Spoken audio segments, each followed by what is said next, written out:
Hello അസ്സലാമലൈക്കും. ഇന്ന് നമുക്കൊരു അടിപൊളി ചോറ് ഉണ്ടല്ലോ, കല്ലുമ്മക്കൈയിലിട്ട നല്ല ഒന്നൊന്നര തേങ്ങച്ചോറ്. അപ്പോൾ ഇതെങ്ങനെ ഉണ്ടാക്കുന്നതെന്ന് ആദ്യം നമുക്ക് നോക്കാം. അതിന് വേണ്ടിയിട്ട് ഞാനിത് തേങ്ങാപ്പാൽ എടുത്ത് വെച്ചിട്ടുണ്ട്, ഒന്നാം പാലും രണ്ടാം പാലും. അപ്പോൾ ഇത് എന്താ പറയുക, 4 കപ്പ് രണ്ടാം പാലും 2 കപ്പ് ഒന്നാം പാലും ആണ് എടുത്തിട്ടുള്ളത്.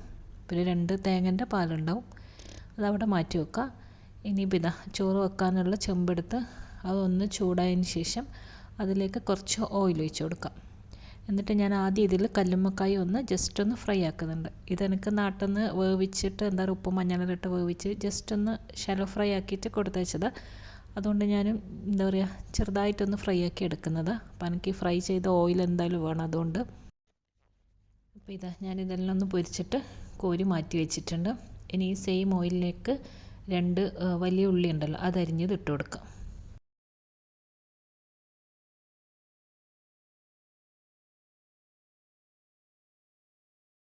ഇനി ഇതിലേക്ക് കുറച്ച് ഉപ്പും കൂടി ഇട്ടിട്ട് ഉള്ളി ചെറുതായിട്ടൊന്ന് വഴറ്റി കൊടുക്കാം. ഇനിയിപ്പോൾ ഇതിലേക്ക് ഇട്ട് കൊടുക്കുന്നത് ഇഞ്ചിയും വെളുത്തുള്ളിയും പച്ചമുളകും കൂടിയിട്ട് ചതച്ചിട്ടുള്ളത്. അതൊരു 5-6 അല്ലി വെളുത്തുള്ളിയും ഒരു ചെറിയ പീസ് ഇഞ്ചിയും 4-5 പച്ചമുളകും അതും ഒരുമിച്ച് ഒന്ന് എന്താ പറയുക ചതച്ചിട്ട് അതിലേക്ക് ഇട്ട് കൊടുക്കുക. ഒരു 1.5 ടേബിൾ സ്പൂണിൻ്റെ അടുത്തുണ്ടാവും. ഇനി അതിൻ്റെ പച്ചമണം മാറുമ്പോൾ നമ്മൾ ഒരു ചെറിയ തക്കാളിയും കൂടി ഇട്ട് കൊടുക്കാം. എന്നിട്ട് അത് പിന്നെ ഒന്ന് വഴറ്റി തക്കാളി ഒന്ന് കുക്കാകുന്നവരെ ഒന്ന് അടച്ചു വെക്കുക. അപ്പോൾ തക്കാളിയിലൊന്ന് നല്ലോണം ഒന്ന് സോഫ്റ്റ് ആവണം. അതിൽ തന്നെ ഒരു പിടി കറിവേപ്പിലയും കൂടി ഇട്ട് കൊടുക്കുന്നുണ്ട്. ഇനിയിപ്പോൾ തക്കാളിയിലൊന്ന് സോഫ്റ്റായിട്ട് വന്നിട്ടുണ്ട്. ഇനി ഇതിലേക്ക് നമ്മൾ രണ്ടാം പാലുണ്ടല്ലോ, അത് ഫുള്ളായിട്ട് ഇതിലേക്ക് ഒഴിച്ച് കൊടുക്കുക. അപ്പോൾ 4 കപ്പ് രണ്ടാം പാലാണ് ഞാൻ എടുത്തിട്ടുള്ളത്, അത് ഫുള്ള് ഇതിലേക്ക് ഒഴിച്ച് കൊടുക്കുന്നുണ്ട്. ഇനി ഇതിലേക്ക് പൊടികൾ ഇട്ട് കൊടുക്കണം. കുറച്ചധികം മഞ്ഞൾപ്പൊടി ഇടും. ഞാനിപ്പോൾ 1 ടീസ്പൂൺ മഞ്ഞൾപ്പൊടിയും ഒരു ടേബിൾ സ്പൂണിൻ്റെ അടുത്ത് മുളക് പൊടിയും പിന്നെ ഒരു 3/4 ടേബിൾ സ്പൂൺ മല്ലിപ്പൊടിയും ഇട്ടിട്ടുള്ളത്. പിന്നെ 1 ടീസ്പൂൺ ഗരം മസാലയും കൂടി ഇടുന്നുണ്ട്. അപ്പോൾ മഞ്ഞൾ കുറച്ചധികം ഇട്ടാൽ ചോറൊരു മഞ്ഞ കളറായിട്ട് കാണണമല്ലോ, അതിന് വേണ്ടിയിട്ട്. ഈ പൊടിയെല്ലാം നിങ്ങൾക്ക് വേണമെങ്കിൽ ആ ഉള്ളി തക്കാളിയെല്ലാം വഴറ്റുന്നില്ല, ആ സമയം ഇട്ട് കൊടുക്കുക. പിന്നെ ഇതിലേക്ക് ആവശ്യത്തിനുള്ള ഉപ്പും പിന്നെ കുറച്ച് മല്ലിയിലയും കൂടി ഇട്ട് കൊടുക്കുന്നുണ്ട്. എന്നിട്ട് ഈ തേങ്ങാപ്പാലൊന്ന് തിളക്കുന്ന സമയത്ത് നമ്മൾ പിന്നെ കഴുകിയിട്ട് എന്താ പറയുക വെള്ളമെല്ലാം ഊറ്റി വെച്ചിട്ടുള്ള അരി ഉണ്ടല്ലോ, അതിട്ട് കൊടുക്കുക. ഞാനിപ്പോൾ എടുത്തിട്ടുള്ളത് ചെറിയ പൊന്നിയരി ഉണ്ടല്ലോ, തഞ്ചാവൂർ പൊന്നിയരി, അതാണ് എടുത്തിട്ടുള്ളത്. അതൊരു 3 കപ്പിൻ്റെ എടുത്തത്. അപ്പോൾ എനിക്ക് 3 കപ്പ് അരിയും ഈ തേങ്ങാപ്പാലും എല്ലാം എനിക്ക് കറക്റ്റ് നല്ല പെർഫെക്റ്റ് അളവേനു. വെള്ളമൊന്നും എനിക്ക് ആഡ് ചെയ്യേണ്ടി വന്നിട്ടില്ല. അപ്പോൾ അരി ഇട്ടിട്ട് അതിനാവശ്യത്തിനുള്ള ഉപ്പും കൂടി ഇട്ട് കൊടുക്കുക. എന്നിട്ട് നല്ലോണം ഒന്ന് ഇളക്കിയിട്ട് ഒരു മീഡിയം തീയിലൊന്ന് മൂടി വെക്കാം. അപ്പോൾ എപ്പോഴും ഈ തേങ്ങച്ചോറിന് ഇങ്ങനെ ചെറിയ അരിയായിരിക്കും ഏറ്റവും നല്ലതെന്ന് തോന്നുന്നു, ഈ പൊന്നിയരിയെല്ലാം പോലത്തെ. അപ്പോൾ ഈ പൊന്നിയരിക്ക് ഞാൻ ഈ എടുത്ത അളവ് തേങ്ങാപ്പാൽ കറക്റ്റ് ആയിരുന്നു, വേറെ ഒന്നും ചേർക്കേണ്ടി വന്നിട്ടില്ല. നമുക്കിപ്പോൾ ടെൻഷൻ ആയിരിക്കുമല്ലോ, വെള്ളം കൂടിപ്പോവോ കുറഞ്ഞു പോകുമോ എന്നുള്ള. അപ്പോൾ ഇതെനിക്ക് കറക്റ്റായിരുന്നു. ഇനി നമുക്കിതൊന്ന് മീഡിയം തീയിലൊന്ന് അടച്ചു വെക്കാം. ഇനിയിപ്പോൾ ഇതിൻ്റെ വെള്ളമെല്ലാം ഒന്ന് വറ്റിയിട്ടുണ്ട്, ഒരു പകുതി വെന്തിട്ടുണ്ട്. ഇനി ഇതിലേക്ക് നമ്മൾ എടുത്ത് വെച്ചിട്ടുള്ള ഒന്നാം പാലുണ്ടല്ലോ, അത് ഫുള്ളായിട്ടൊന്ന് ഒഴിച്ചു കൊടുക്കുക. എന്നിട്ട് വീണ്ടും നല്ലോണം എല്ലാം ഒന്ന് ഇളക്കി മിക്സ് ചെയ്തിട്ട് ഒരു ചെറിയ തീയിൽ കുറച്ച് നേരം വെക്കാം. അപ്പോൾ ഇതൊന്ന് വെള്ളമെല്ലാം എന്താ പറയുക തേങ്ങാപ്പാലെല്ലാം ഒന്ന് വറ്റിക്കോട്ടെ.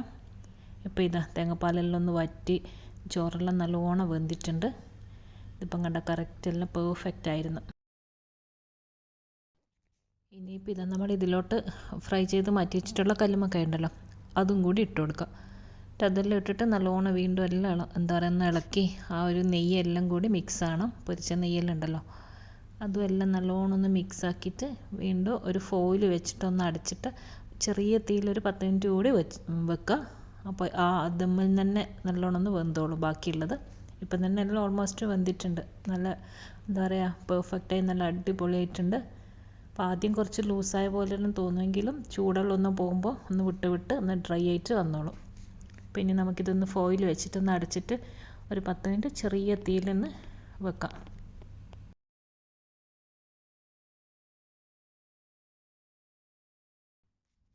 അപ്പോൾ ഇനി ഈ സമയം നമുക്ക് ഇതിന് വേണ്ടിയിട്ടൊരു കറി റെഡിയാക്കണം. പരിപ്പ് കറി. പരിപ്പ് എന്ന് പറഞ്ഞാൽ തേങ്ങ ഒന്നും അരച്ചിട്ടുള്ള അങ്ങനെ ലൂസായിട്ടുള്ള കറിയൊന്നുമല്ല, കുറച്ചൊരു കട്ടിയായിട്ടുള്ളൊരു പരിപ്പ്. ഈ പരിപ്പും പപ്പടവും അച്ചാറും എല്ലാമാണ് എന്താ പറയുക ഈ തേങ്ങച്ചോറിൻ്റെ മെയിൻ സൈഡ് ഡിഷ് എന്ന് പറയുന്നത്. അപ്പോൾ അതിന് വേണ്ടിയിട്ട് കുക്കറിലോട്ട് വെളിച്ചെണ്ണ ഒഴിച്ച് ചൂടായപ്പോൾ കുറച്ച് കടുകും പിന്നെ ഒരു 2 അല്ലി വെളുത്തുള്ളി ചതച്ചതും പിന്നെ ഒരു 2 പിന്നെ ചുവന്നുള്ളി ഉണ്ടല്ലോ അതും, പിന്നെ കുറച്ച് കറിവേപ്പില, ഒരു വറ്റൽമുളക്, ഇതെല്ലാം ഇട്ടിട്ട് ആ നെയ്യിലൊന്ന് ജസ്റ്റ് ഒന്ന് മൂപ്പിക്കുക, കരിഞ്ഞു പോകാണ്ട് ചെറുതായിട്ടൊന്ന് മൂപ്പിച്ചതിന് ശേഷം ഇതിലേക്ക് നമ്മൾ കഴുകി വെച്ചിട്ടുള്ള പരിപ്പും പിന്നെ കുറച്ച് വെള്ളം കൂടി ഒഴിച്ച് കൊടുക്കുക. ഇത് കുറച്ച് കട്ടിയായിട്ടുള്ള പരിപ്പ് കറിയാണ്. ഇനിയിപ്പോൾ ഇതിലേക്ക് ഒരു 1/4 ടീസ്പൂൺ മഞ്ഞൾപ്പൊടിയും ഒരു 1.5 ടീസ്പൂൺ മുളക് പൊടിയും പിന്നെ ആവശ്യത്തിനുള്ള ഉപ്പും കൂടി ഇട്ടിട്ട് നല്ലോണം ഒന്ന് ഇളക്കി കുക്കറൊന്ന് അടച്ച് വെച്ചിട്ട് ഇത് വേവിക്കുക. കുറച്ച് നല്ലോണം ഒന്ന് വെന്തോട്ടെ. അപ്പോൾ ഇതാ കണ്ടോ, പരിപ്പും വെന്തിട്ടുണ്ട്. ഇതേപോലെ ഉണ്ടാകും. നിങ്ങൾക്ക് ഇനി കുറച്ച് ലൂസ് വേണമെങ്കിൽ ഇത്തിരി ചൂടുവെള്ളം ഒഴിച്ചിട്ടൊന്ന് കുറച്ചൊന്ന് ലൂസാക്കി എടുക്കുക. അപ്പോൾ നമ്മളെ പരിപ്പ് ഇവിടെ റെഡി ആയിട്ടുണ്ട്. ഇനി അതും അവിടെ മാറ്റി വെക്കാം. ഇനിയിപ്പോൾ ചോറ് എന്തായോ നോക്കാം. അപ്പോൾ ഇതാ ചോറെല്ലാം കണ്ടോ, ഞാനിപ്പോൾ ഫ്ലെയിമെല്ലാം ഓഫ് ചെയ്ത് ഇനി കുറച്ച് നേരം തുറന്ന് വെക്കാം. നല്ലോണം അടിപൊളിയായിട്ടുണ്ട്, വെന്ത് നല്ല പെർഫെക്റ്റ് ആയിരുന്നു എല്ലാം.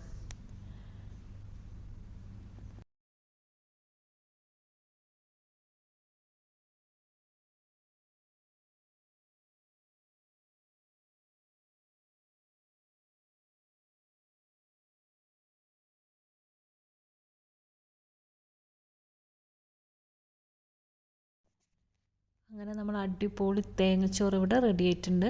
അപ്പോൾ ഇതിന് എന്താ പറയുക, പ്ലേറ്റിലോട്ട് മാറ്റാം. അപ്പോൾ നമുക്കത് കഴിഞ്ഞാൽ കുടിക്കാൻ എന്തായാലും ഒരു സുലൈമാനിയോ അല്ലെങ്കിൽ ലൈം ടീയോ എന്തെങ്കിലും വേണമല്ലോ, അത് പിന്നെ നിർബന്ധം. അപ്പോൾ അതും അവിടെ റെഡി ആയിട്ടുണ്ട്. ഇനി ചോറ് നമുക്ക് പ്ലേറ്റിലോട്ട് വിളമ്പാം. അപ്പോൾ ഇത് കുറച്ചൊന്ന് ഡ്രൈ ആയിട്ട് വന്നിട്ടുണ്ട്, കുറച്ചൊന്ന് തുറന്ന് വെച്ച സമയത്ത്.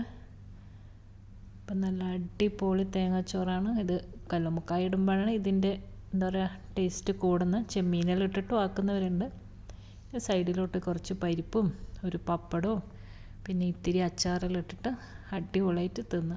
അപ്പോൾ വീഡിയോ എല്ലാവർക്കും ഇഷ്ടപ്പെട്ടെന്ന് വിശ്വസിക്കുന്നു. ഇങ്ങനെ ഉണ്ടാക്കി നോക്കാത്തവരുണ്ടെങ്കിൽ എന്തായാലും ട്രൈ ചെയ്ത് നോക്കാം. അപ്പോൾ അടുത്ത വീഡിയോ ആയിട്ട് ഇൻഷാ അല്ലാഹ് ഇനിയും കാണാം. അസ്സലാമു അലൈക്കും.